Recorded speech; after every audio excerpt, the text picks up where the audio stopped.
Next it says to remove the Enricher, the bi-starter circuit cover. These two screws right here.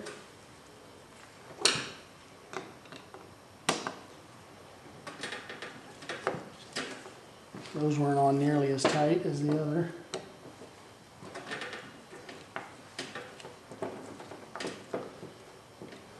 I'm a bit too far ahead of myself. I'm going to take these screws for the bi-starter and put them with it.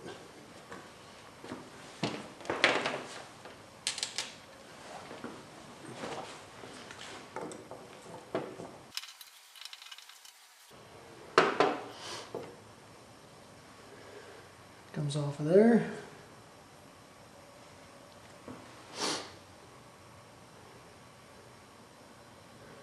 Inspect the seals, make sure the seals are good. It looks like that is one piece, and I am going to take that off of there because once I start putting carb cleaner on there, you don't want any rubber seals to get carb cleaner on it because it breaks them down. I don't want to use anything that's too pointy because, adjust this a little bit. Too pointy because I don't want to damage these seals. I don't have any replacements. So I'm going to go in between them here. I'm using a paper clip because it has sort of a blunt end on it.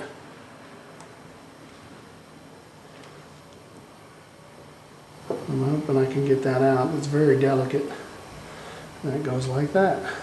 They're all connected, so you won't be able to put it in the wrong way.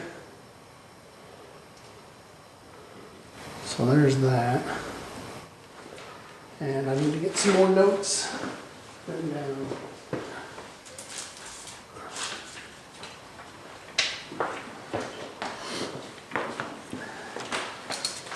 And we're going to write that this is the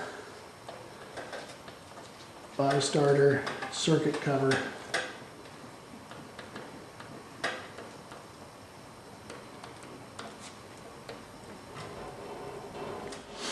And we're going to put those parts all together.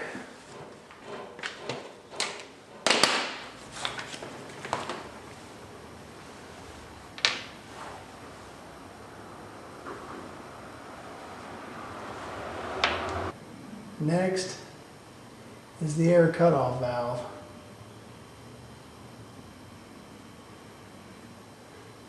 And to get to that, we're going to have to loosen the throttle cable bracket, which is this side. Here is your air cutoff valve. And that's the one that came across here and plugged into there when we took it apart. But in order to get that off, we've got to take these two screws off here.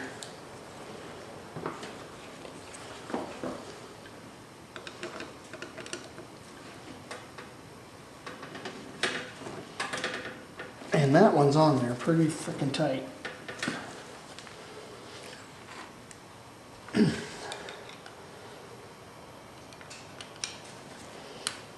Well, the first one was pretty easy, but this one here,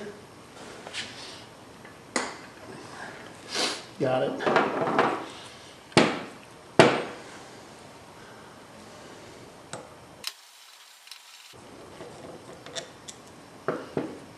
Which it doesn't look like they put blue Loctite on it.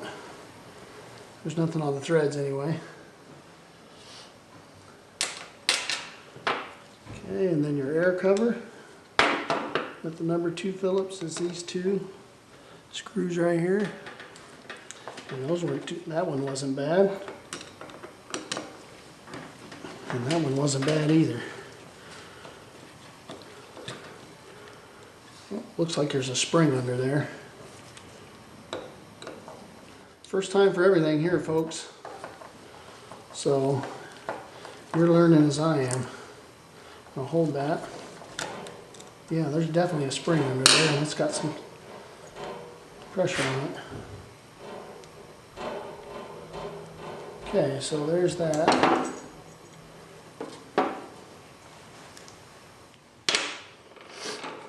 So you got the cover. You got the spring. We'll turn the page and see what they got. There's a rubber diaphragm here.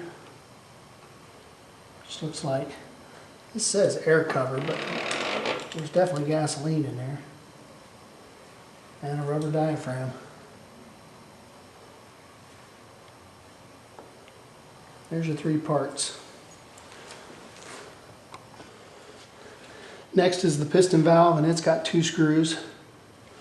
One here and one here. This one here, remember we took off when we had that hose for the air valve cover off. So we just got one more with the number 2 screwdriver. And this one has a spring under it as well.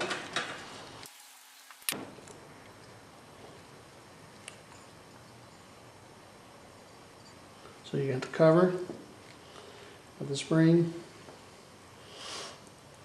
And you have your rubber diaphragm, and note there is a little bump out on the valve there. That tells you how to get the thing back in there. And your needle. And that carb looks shiny in there. I don't know if you could see that or not.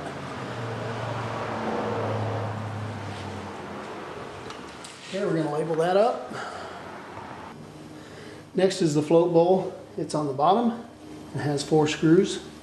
1, 2, 3, 4. And those are number 2 Phillips. Shit, that one there was loose.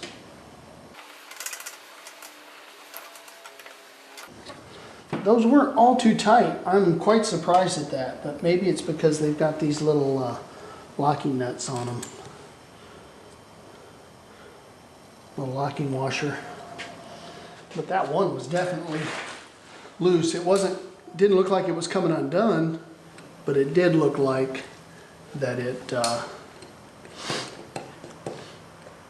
wasn't attached. This one back here in this corner right here.